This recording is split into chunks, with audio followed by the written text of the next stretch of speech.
અને હવે જોઈએ વિગતવાર સમાચાર તો પાટીદાર ધારાસભ્ય હાર્દિક પટેલની ફરી એક પોસ્ટ ચર્ચાનો વિષય બની છે। વિરમગામ ધારાસભ્ય હાર્દિક પટેલે પોસ્ટ કરીને કહ્યું કે હું શાંત છું, સંત નહીં। તાજેતરમાં કરેલી હાર્દિકની પોસ્ટ કોના માટે તે ચર્ચાનો વિષય છે। શું હાર્દિક પટેલે વહીવટી તંત્ર કે વિરોધીઓને લલકાર ફેંક્યો? થોડા સમય પહેલા પણ હાર્દિક પટેલે નામ લીધા વગર વરુણ પટેલ પર સાધ્યું હતું નિશાન।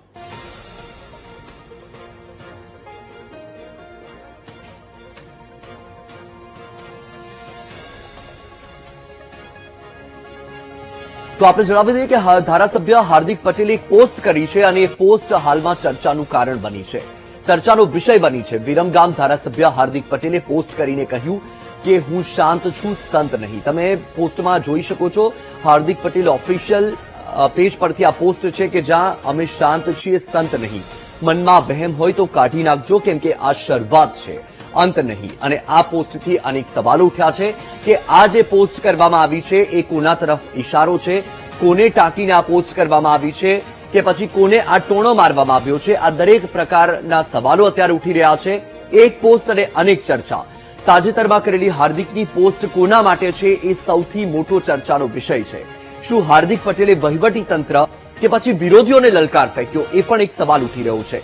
કારણ કે આજ એક નિવેદન આપ્યું છે કે અમે શાંત છીએ, સંત નહીં। એટલે કે આ કોને સંભળાવી દીધું, આ કોના માટે આ નિવેદન આપી દીધું છે, એ એક સવાલ ઉઠી રહ્યો છે। રાજકીય વર્તુળમાં પણ આ એક ચર્ચાનો વિષય બન્યો છે। કાનાફૂસી શરૂ થઈ ગઈ છે કે હાર્દિક પટેલે કોને ઉલ્લેખીને આ પોસ્ટ કર્યો છે। કારણ કે હમણાં થોડા સમય પહેલા પણ હાર્દિક પટેલે નામ લીધા વગર વરુણ પટેલ પર નિશાન સાધ્યું હતું। એટલે ફરી એકવાર આ એક પોસ્ટ કે જે ચર્ચાનો વિષય બની છે કે ફરી એકવાર હાર્દિક પટેલે કોને લઈને આ પ્રકારની પોસ્ટ કરી છે, કોને ટોન્ટ માર્યો છે। વિરમગામ ધારાસભ્ય હાર્દિક પટેલે આ પોસ્ટ કરી અને એ પોસ્ટમાં ઉલ્લેખ છે કે અમે શાંત છીએ, સંત નહીં। જો મનમાં વહેમ હોય તો કાઢી નાખજો, કેમ કે આ શરૂઆત છે, અંત નહીં।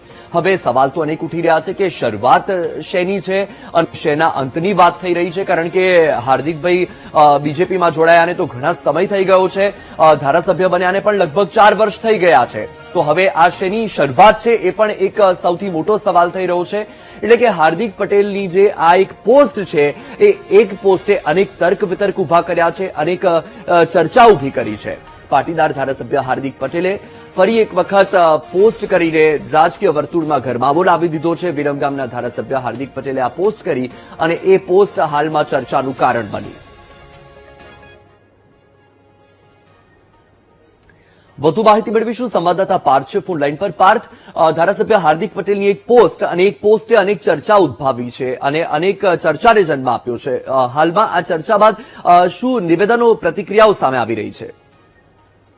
જી ચોક્કસથી જે રીતની વાત કરવામાં હાર્દિક પટેલ કે પાટીદાર આંદોલનનો મુખ્ય ચહેરો અને ભાજપ વિરમગામ ધારના આ ધારાસભ્ય તરીકે છે ત્યારે મહત્વની વાત કરવામાં આવે તો હાર્દિક પટેલે જે પોસ્ટ કરી છે તે પોસ્ટ ફરીથી સોશિયલ મીડિયામાં વાયરલ થઈ છે। અગાઉ 1 મહિના પહેલાની વાત કરવામાં આવે તો વિરમગામમાં પ્રાથમિક સુવિધાને લઈને તેને મુખ્યમંત્રી ભૂપેન્દ્ર પટેલને ખુલ્લો પત્ર લખ્યો હતો। જે કોલમ આવે, જે નિયમ આવે, નિયમ અનુસાર નહીં પરંતુ સીધા મુખ્યમંત્રીને પત્ર લખીને લેટર પણ તેનો વાયરલ થયો હતો અને જો જરૂર પડે તો આંદોલન કરવાની પણ ચીમકી આપી હતી। ત્યારબાદ તાત્કાલિક રાજ્ય સરકાર જાગી હતી, ત્યાં સર્વેની કામગીરી સહિત તમામ કામગીરીની શરૂઆત કરવામાં આવી છે। ત્યારે ફરીથી આજે એક સોશિયલ મીડિયાની પોસ્ટ વાયરલ થઈ છે કે અમે શાંત છીએ તો સંત નથી, અમારે સમય આવશે ત્યારે અમે બતાવી દઈશું, તેવું પણ લખવામાં આવ્યું છે। ત્યારે ક્યાંક ને ક્યાંક આ ચર્ચાનો વિષય થયો છે કે હાર્દિક પટેલના અત્યારે શું થયું છે। આ ઉપરાંત વિરમગામની જે આંતરિક જે રાજનીતિ છે તેને લઈને પણ વિરોધીઓને મેસેજ આપવા માટેનો પણ આ મેસેજ હાર્દિક પટેલે લખ્યો હોય તેવું પણ હાલમાં અત્યારે લાગી રહ્યું છે। જી બિલકુલથી પાર્થ, જે રીતનો આ એક મેસેજ છે એ મેસેજથી સવાલો અનેક ઉઠી રહ્યા છે, પરંતુ સૌથી અગત્યની વાત તો એ છે કે શું હાર્દિક પટેલે આ એક મેસેજ વહીવટી તંત્ર માટે પાસ કર્યો છે કે પછી વિરોધી માટે લખ્યો છે? કારણ કે આજે એક પોસ્ટ કરવામાં આવી છે, સ્પષ્ટ છે કે આ પોસ્ટને લઈને હાર્દિક પટેલે કોઈ સ્પષ્ટતા નથી કરી। હજી વસ્તુ જે રીતની વાત કરવામાં આવે તો જયારે મુખ્યમંત્રી ભૂપેન્દ્ર પટેલને જયારે લેટર લખવામાં આવ્યો હતો ત્યારે સરકારના અધિકારીઓ વિરમગામ દોડી ગયા હતા અને તાત્કાલિક ધોરણે કામ શરૂ કરવાની પણ વાત કરી હતી। ત્યારબાદ આ મુદ્દો શાંત થઈ ગયો હતો જ્યાં સુધી સરકાર અને સંગઠનની વાત છે। પરંતુ વાત કરવામાં આવે તો હાર્દિક પટેલ વિરમગામના ધારાસભ્ય છે અને વિરમગામની રાજનીતિ ગુજરાતમાં સૌથી અલગ રાજનીતિ ગણવામાં આવે છે. જોડે રહીને પણ ખંજર ભોકે તેવા પણ પરિસ્થિતિ ઉભી થાય છે. ત્યારે વિરોધીઓને આ મેસેજ આપવાની વાત હોય તેવું લાગી રહ્યું છે. આ ઉપરાંત ભાજપમાં પણ અનેક વિરોધીઓ હોય છે. ત્યારે આ મેસેજ ભાજપના જ લોકો અથવા તો કોંગ્રેસના પણ નેતાઓને આપવાની જે કોશિશ જે હાર્દિક પટેલે કરી છે તે ઉપર પણ અત્યારે પ્રશ્નાર્થ તો ના કહી શકાય, પરંતુ ક્યાંક ને ક્યાંક સીધો જવાબ હાર્દિક પટેલે આપ્યો હોય તેવું પણ લાગી રહ્યું છે. જી બિલકુલથી પાર્થ, આપ માહિતી સાથે જોડાયા, આપનો ખૂબ ખૂબ આભાર. તો વિરમગામના ધારાસભ્ય હાર્દિક પટેલ કે જેમણે એક પોસ્ટ કરીને રાજકીય વર્તુળમાં ગરમાવો લાવી દીધો છે. અનેક ચર્ચાઓ શરૂ થઈ ગઈ છે કે હાર્દિક પટેલે આ જે પોસ્ટ કરી છે એ પોસ્ટ કોને ટાંકીને કરી છે, એ હાર્દિક પટેલનો ઈશારો કોના તરફ છે. પાટીદાર આંદોલનથી ઉભરીને આવેલા હાર્દિક પટેલ કે જે કોંગ્રેસમાં જોડાયા, ત્યારબાદ તેઓ ભાજપમાં ગયા, વિરમગામના ધારાસભ્ય બન્યા અને હમણાં થોડા દિવસ પહેલા તેમણે એક પત્ર પણ લખ્યો હતો મુખ્યમંત્રીને. ત્યારબાદ હમણાં થોડા સમય પહેલા ફરીથી ચર્ચામાં આવ્યા હતા.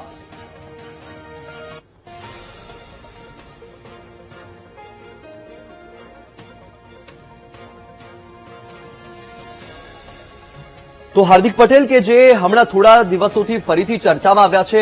આપણે જણાવી દઈએ કે પાટીદાર આંદોલન સમયના જે કેસ હતા તેને લઈને પણ હમણાં સમન્સ પાઠવવામાં આવ્યા હતા અને તેને લઈને પણ ચર્ચામાં આવ્યા હતા અને ફરી એકવાર એક પોસ્ટ કરી છે અને એ પોસ્ટથી હાર્દિક પટેલ ચર્ચામાં આવ્યા છે અને સાથે તેમણે અનેક ચર્ચાઓને પણ જન્મ આપી દીધો છે. કારણ કે તેમણે પોસ્ટમાં ઉલ્લેખ કર્યો છે કે અમે શાંત છીએ, સંત નહીં.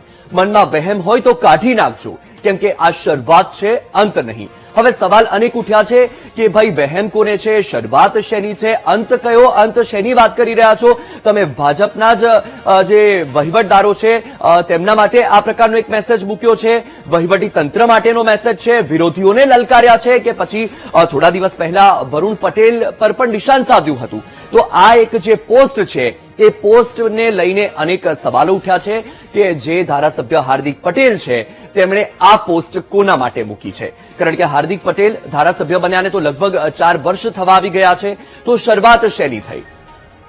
હમણાં થોડા દિવસ પહેલા તેમણે એક મુખ્યમંત્રીને પત્ર લખ્યો હતો અને એ પત્ર પણ ખૂબ જ ચર્ચાનો વિષય બન્યો હતો.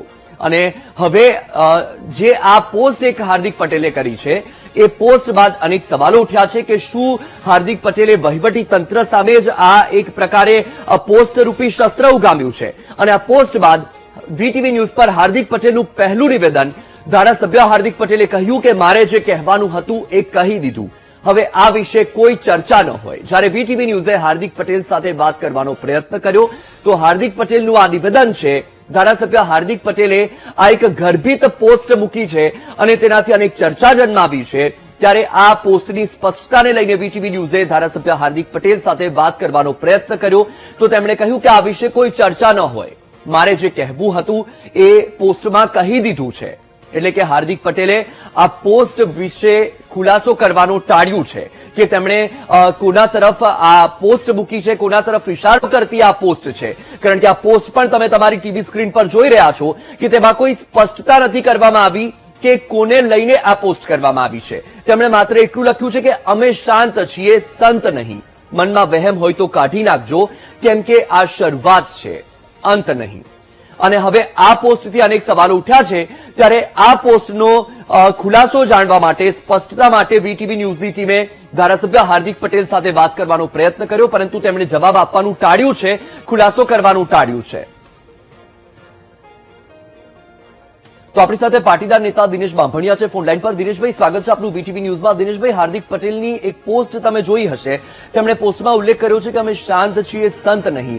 અને આ પોસ્ટને લઈને અનેક સવાલો ઉઠ્યા છે. સૌથી પહેલા તો આપની પ્રતિક્રિયા.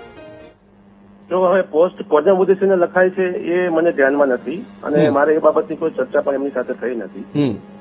પરંતુ જો આવી રીતે એમને કોઈ પણ પ્રકારની હેરાનગતિ હોય તો સ્વાભાવિક છે કે એક આંદોલનકારી ચહેરો છે, સરકાર સાથે ચૂંટાયેલા ધારાસભ્ય છે અને ત્યાં લોકલ લેવલે કોઈ એને હેરાન કરતું હોય કે રાજકીય પ્રશ્નો હોય તો એ એમની પોસ્ટ યથાયોગ્ય છે.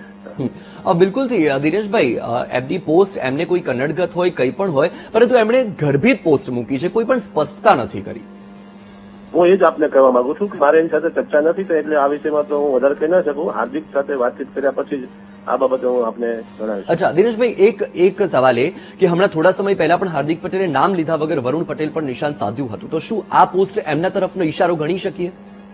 ના, વરુણ પટેલ અને હાર્દિક પટેલની વચ્ચેની કોમ્પિટિશન શક્ય જ એટલા માટે નથી કે હાર્દિક પટેલ એક ધારાસભ્ય તરીકે ચૂંટાયેલા વ્યક્તિ છે. વરુણ પટેલના પ્રશ્નો હોય તો એ તો સામાજિક લેવલના પ્રશ્નો હોઈ શકે, એમાં આવડી મોટી પોસ્ટ કરવાની જરૂર હાર્દિક પટેલને ના પડે. અચ્છા, તો દિનેશભાઈ, એક લાઈન પોસ્ટની એવી છે કે આ શરૂઆત છે, અંત નથી, તો શું કંઈક નવું કરવાની શરૂઆત છે? આપણે એ કીધું કે આનો જવાબ હાર્દિક પટેલ આપી શકે અથવા મારે એની સાથે વાતચીત થયા પછી હું આપને જણાવીશ. અચ્છા, તો હાર્દિકભાઈ સાથે તો અમે વાત કરવાનો પ્રયત્ન કર્યો, પરંતુ એમનું કહેવું એવું છે કે મારે જે કહેવું હતું એ પોસ્ટમાં કહી દીધું, મારે ચર્ચા કરવાની જરૂર નથી. તો ક્યાંક મને એવું પણ લાગી રહ્યું છે કે હાર્દિકભાઈએ જે પ્રકારની આ પોસ્ટ મૂકી છે, જે ગર્ભિત પોસ્ટ છે, અને સ્વાભાવિક છે કે એમની વેદના કે એમની જે કોઈ પણ વિચારસરણી હશે એમણે પોસ્ટમાં ઠાલવી, પરંતુ એમણે ખુલાસો આપવો જોઈએ. હા, બિલકુલ એમની સાથે વાત થશે, સમય આપશે એવો મને વિશ્વાસ પણ છે. ઓકે દિનેશભાઈ, આપ વીટીવી સાથે જોડાયા, આપનો ખૂબ ખૂબ આભાર. તો આ તમે સાંભળ્યું કે આપણી સાથે દિનેશ બાંભણિયા ફોનલાઈન પર જોડાયા હતા, પાટીદાર અગ્રણી, અને તેમનું કહેવું એવું છે કે આ પોસ્ટ તેમના હિસાબથી યથાયોગ્ય છે. હાર્દિક પટેલને જે કોઈ પણ પ્રકારની સમસ્યા હશે, જે પ્રકારની કોઈ કનડગત હશે, તો તેને લઈને તેમણે પોસ્ટ કરી છે.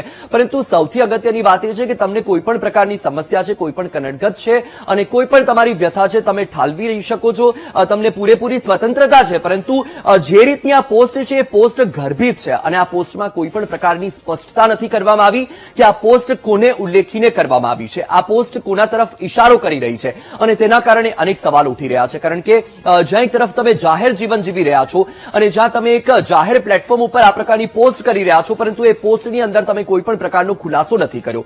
વીટીવી ન્યૂઝે વિરમગામના ધારાસભ્ય હાર્દિક પટેલ સાથે વાત કરવાનો પણ પ્રયત્ન કર્યો, કારણ કે આ પોસ્ટ બાદથી જે અનેક સવાલો ઉઠ્યા છે, તો ભાઈ આ પોસ્ટ કોના માટે કરવામાં આવી છે તેને જાણવાનો પ્રયત્ન કર્યો, પરંતુ તેમણે જવાબ આપવાનું ટાળ્યું.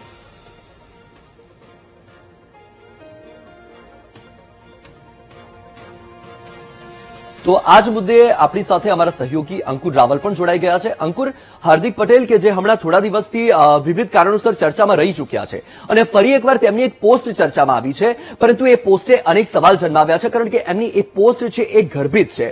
અંકુર, તમારું વિશ્લેષણ શું કહી રહ્યું છે કે આ પોસ્ટ કોને ઉલ્લેખીને કરવામાં આવી છે? વત્સલ, જો આમાં આપણે ઊંડાણમાં ઉતરવાનો થોડોક પ્રયત્ન કરીએ ને તો આખું વિરમગામનું રાજકારણને સમજવું પડે, પણ આપણે એટલેથી ન અટકતા અત્યારે હાર્દિક પટેલ માટે ક્યાંક ને ક્યાંક તો આંતરિક કલહ ત્યાં જે ધરાતલ પર તો જોવા મળી જ રહ્યો છે, અંદરો અંદરની જે ખેંચતાણ છે એ જોવા મળી રહી છે. ક્યાંક એમને કામ કરવું છે, પણ એ કામ સરળ નથી થઈ રહ્યું, અને એટલા માટે જે વ્યવધાનો આવી રહ્યા છે, જે મુશ્કેલીઓ ઉભી થઈ રહી છે, તેને લઈને આ પોતાનો રોષ તેઓ પ્રગટ કરી રહ્યા હોય તેવું અત્યારે તો લાગી રહ્યું છે. હવે ખાસ તો એ સોશિયલ મીડિયા ઉપર તેમણે એ સ્ટેટસ મૂક્યું, અને સ્ટેટસમાં એક ગર્ભિત ઇશારો તો તેમણે ચોક્કસથી કર્યો છે. એટલે ક્યાંક તો એમણે નિશાનો તેમણે લગાડ્યો છે. ક્યાંક કોકને જે કહેવાનું છે એ તો એમણે કહી જ દીધું છે કે ભાઈ મને શાંતિથી મારું કામ કરવા દો. સૌથી પહેલા તો એમણે જે લખ્યું છે કે ભાઈ અમે શાંત છીએ, અમે સંત નથી. એટલે જો જ્યારે એમનો સમય આવશે તો તેઓ વાર પણ કરી શકે છે, અને રાજકીય વાર જ હોઈ શકે, એમાં કોઈ બીજો મિનમેક નથી. સાથોસાથ એ પણ તેમણે એ પણ લખ્યું છે કે ભાઈ મનમાં તમારે જો મનમાં વહેમ હોય તો એ કાઢી નાખજો, અને આ શરૂઆત છે, અંત નહીં. એટલે આ ઘણું બધું કહી જાય છે. હવે આ પહેલા પણ તેમણે ભાજપ નેતા વરુણ પટેલ પર તેમણે તેમના જ પક્ષના એ નેતા અને તેમના ઉપર પણ તેમણે ઇશારો કર્યો હતો, એ આક્ષેપો લગાવ્યા હતા, અને સામે બંને વચ્ચે એ શાબ્દિક પ્રહારો પણ થયા હતા. એટલે આને કારણે પણ અત્યારે વિરમગામનું રાજકારણ ગરમાયું છે. પણ અત્યારે તો તેઓ બોલવાનું ટાળી રહ્યા છે કે ભાઈ આ વિષય ઉપર કશું બોલવું નથી. પણ હા, ચોક્કસથી જે તેમને નડી રહ્યા છે, પક્ષમાં રહીને નડી રહ્યા છે, તેમને એ પણ એ કહી રહ્યા છે. કારણ કે મુખ્યમંત્રીને તેમણે ઓગસ્ટ મહિનામાં પત્ર લખ્યો હતો કે ભાઈ વિરમગામમાં પ્રાથમિક સુવિધા અત્યારે ખૂબ તદ્દન ખાડે ગઈ છે. ત્યાંના લોકો, મતદારો તેમને સવાલો કરી રહ્યા છે કે ભાઈ અમે તમને ચૂંટ્યા છે શેના માટે? અમે તમને ચૂંટ્યા છે કે ભાઈ અમને અમારી સુખાકારી વધે એના માટે તમને ચૂંટ્યા છે. અને આ બધા પ્રશ્નો ઉભા થતા હતા, અને એ પ્રશ્નોનું નિરાકરણ નહોતું આવતું, અને એટલા માટે એમણે મુખ્યમંત્રીને પત્ર લખવો પડ્યો હતો. અને એ વખતે પણ ચર્ચાએ એ જોર પકડ્યું હતું કે શું હાર્દિક પટેલ એ પોતાનો અસંતોષ પ્રગટ કરી રહ્યા છે અને એમના કામ નથી થઈ રહ્યા. એટલે આ આંતરિક આખી કલહની આ વસ્તુ સામે આવી રહી છે. હવે જોવું રહ્યું કે આજે તેમણે પોસ્ટ કરી છે, હવે આગળ સામે કોણ આ પોસ્ટનો જવાબ આપે છે એ ખાસ વત્સલ જોવું રહ્યું. બિલકુલથી અંકુર, આપ જોડાયા, આપનો ખૂબ ખૂબ આભાર. તો વિરમગામના ધારાસભ્ય હાર્દિક પટેલ કે જેમણે આ એક પોસ્ટ મૂકી છે, એક સ્ટેટસ મૂક્યું છે અને એ સ્ટેટસ બાદ અનેક ચર્ચાઓ ઉદ્ભવી છે, અનેક સવાલ ઉઠી રહ્યા છે કે શું આંતરિક કલહ છે, આંતરિક વિખવાદ છે અને તેના કારણે આ એક પોસ્ટના માધ્યમથી હાર્દિક પટેલે ગર્ભિત ચીમકી ઉચ્ચારી છે, કારણ કે ચીમકી સ્વરૂપની આ એક પોસ્ટ છે કે અમે શાંત છીએ, સંત નથી, એટલે મનમાં વહેમ હોય તો કાઢી નાખજો, એટલે કે ક્યાંક ને ક્યાંક એક આ પ્રકારની ગર્ભિત ચીમકી પણ થઈ ગઈ. અને હમણાં લગભગ ઓગસ્ટ મહિનાથી લઈને આ સપ્ટેમ્બર મહિનામાં હાર્દિક પટેલ અવારનવાર ચર્ચામાં રહ્યા છે. તો 2 ઓગસ્ટે હાર્દિક પટેલે મુખ્યમંત્રી ભૂપેન્દ્ર પટેલને એક પત્ર લખ્યો હતો અને ત્યારે હાર્દિક પટેલે શું કહ્યું હતું, આવો તે પણ સાંભળી લઈએ. વિરમગામના વિકાસને લઈને ફરીથી રાજકારણ સામે આવ્યું છે. હાર્દિક પટેલે જ રાજ્યના મુખ્યમંત્રી ભૂપેન્દ્ર પટેલને લેટર લખ્યો છે કે અહીંયા વિકાસના કામ જે છે આવી તો રહ્યા છે, પરંતુ એ સમયસર પૂર્ણ થઈ શકતા નથી. લોકો હેરાન પરેશાન થઈ ગયા છે. રોડ રસ્તાની પરિસ્થિતિ ગંભીર બની છે. ડ્રેનેજના પાણીનું સામ્રાજ્ય રોડ ઉપર જોવા મળી રહ્યું છે. પરિસ્થિતિ એવી આવશે કે લોકો સાથે આંદોલન કરવાની પણ વાત હાર્દિક પટેલે કરી છે. આપણી સાથે વિરમગામના ધારાસભ્ય હાર્દિક પટેલ જોડાયા છે, તેમની સાથે ખાસ વાતચીત કરીશું. હાર્દિકભાઈ, સરકારને એક સીધો સવાલ કે ગ્રાન્ટ તો ફાળવવામાં આવે છે, પરંતુ અહીંયા જે વિકાસના કામ છે તે કામ ખૂબ ધીમી ગતિએ અથવા તો નથી જ થતા તેવું વાત તમે કરી છે. હકીકત અને ઘટના શું? છેલ્લા 2.5 વર્ષથી ધારાસભ્ય તરીકે આ વિસ્તારમાં સેવા કરી રહ્યા છીએ અને આદરણીય મુખ્યમંત્રી ભૂપેન્દ્રભાઈ પટેલના નેતૃત્વમાં વિરમગામ વિધાનસભામાં ન ભૂતો ન ભવિષ્યથી 1800 કરોડ રૂપિયાની ગ્રાન્ટ અમને લોકોને મળી છે. ગામડાઓની અંદર, તાલુકાની અંદર કોઈ પ્રશ્ન નથી. વિરમગામ શહેરમાં પણ જરૂરિયાત મુજબ, જેમ કે 11 kV અંડરગ્રાઉન્ડ કરવાની વાત હોય, સ્ટ્રોમ વોટર ડ્રેનેજનું કામ હોય, વિરમગામનો જે ઐતિહાસિક ગઢ છે એના રિનોવેશનનું કામ હોય, તળાવોના બ્યુટિફિકેશનના કામ હોય, સરકાર તરફથી સમયાંતરે આ બધા કામો અમને ફળવાયેલા છે. પરંતુ આટલા બધા સારા કામ કરવા છતાંય વિરમગામ શહેરમાં જે ગટરનો પ્રશ્ન છે, વારંવાર ગટરો ઉભરાય છે, એનું સોલ્યુશન નથી આવતું. એના કારણે સારા કરેલા કામો ઉપર પાણી ફરી રહ્યું છે. ધારાસભ્ય તરીકે લોકોની અપેક્ષા અને લાગણીઓ અમારી પાસે હોય કે ભાઈ હાર્દિકભાઈ આ ગામના છે, હાર્દિકભાઈ પાસે આ સમસ્યા લઈને જઈએ તો એનું સમાધાન થાય, પરંતુ ગટરના પ્રશ્નને લઈને અમે કંઈ કરી નથી શકતા, કેમ કે શહેરનો વિષય છે, નગરપાલિકા એમાં લાગે. અને તમે જાણો છો કે ધારાસભ્ય શહેરી વિસ્તારમાં, એટલે કે જ્યાં નગરપાલિકા, જ્યાં મ્યુનિસિપલ કોર્પોરેશન હોય ત્યાં સીધો કોઈ રોલ હોય નહીં. કોઈ મોટી ગ્રાન્ટ લાવવાનું હોય એ જ કામ સરકારમાંથી અમે લોકો કરી શકીએ, પણ ગટર ઉભરાવવા, ગંદકી, સ્વચ્છતા, આ બધું કામ નગરપાલિકા દ્વારા થતું હોય. પરંતુ વિરમગામ નગરપાલિકાનો વિસ્તાર 100 ચોરસ કિલોમીટરમાં આવેલો છે અને લગભગ 1 લાખની જનસંખ્યાવાળી આ નગરપાલિકા છે. ગ્રાન્ટ સરકારમાંથી આવે એ જ, બાકી ટેક્સ અને વેરાના આધારિત વિકાસના કામો કરવાના હોય. પરંતુ ગટરની સમસ્યાઓ પર કોઈ સોલ્યુશન છેલ્લા કેટલાય સમયથી આવતું નથી અને લોકોનો જે મિજાજ અમે જોઈ રહ્યા છીએ એમાં એવું લાગે છે કે લોકો કોઈ આંદોલનના માર્ગે નીકળે એ પહેલા મારે સરકારને આ બાબતની જાણ કરવી જોઈએ. એટલા માટે મેં પત્રના માધ્યમથી જાણ કરી. જ્યારે લોકો કોઈ નાની મોટી લડાઈ લડવા બહાર નીકળે અને હું ન જઉં તો પણ સરકારનું અને મારું ખરાબ દેખાય તો મારે એની સાથે ઊભું રહેવું પડે. એટલે મેં સરકારને પહેલાથી સાવચેત કરવાનો પ્રયાસ કર્યો છે કે લોકોનો જે મૂડ છે, જે મિજાજ છે, એના ઉપરથી એવું લાગે છે કે કોઈ પગલું જનતા ભરે અને જો મારે એની સાથે ઊભું રહેવું પડે તો જનપ્રતિનિધિ તરીકે હું ચોક્કસ ઊભો રહીશ. એટલે વિરમગામના પ્રશ્નોનું નિરાકરણ તત્કાલ આવવું જોઈએ. નગરપાલિકાની તમે વાત કરી, નગરપાલિકાની જવાબદારી છે, નગરપાલિકાની સત્તા છે. તમને લાગે છે વિરમગામ નગરપાલિકા ખરેખર કામ કરે છે લોકો માટે? તમે પણ અનેક વખત રજૂઆત કરી હશે, લોકો પણ એવું કહી રહ્યા છે કે અમે 100 થી 200 લોકોને લઈને ગયા છે, તેમ છતાં પણ હજુ સુધી કોઈ નિરાકરણ આવ્યું નથી. દેખો, સૌથી પહેલા તો વિરમગામ નગરપાલિકાની સામાજિક અને ભૌગોલિક પરિસ્થિતિ સમજવાની ખૂબ જરૂર છે. વિરમગામ નગરપાલિકા જોડે અત્યારે સ્ટાફનો ખૂબ અભાવ છે. તમને નવાઈ લાગશે કે વિરમગામ નગરપાલિકા જોડે પોતાનો એકાઉન્ટન્ટ નથી, સેનેટરી ઇન્સ્પેક્ટર નથી, એન્જિનિયર નથી, જોઈએ એ પ્રકારના કર્મચારીઓ નથી. તો એકલા કોર્પોરેટર કે એકલા ચીફ ઓફિસર કંઈ કરી નથી શકવાના.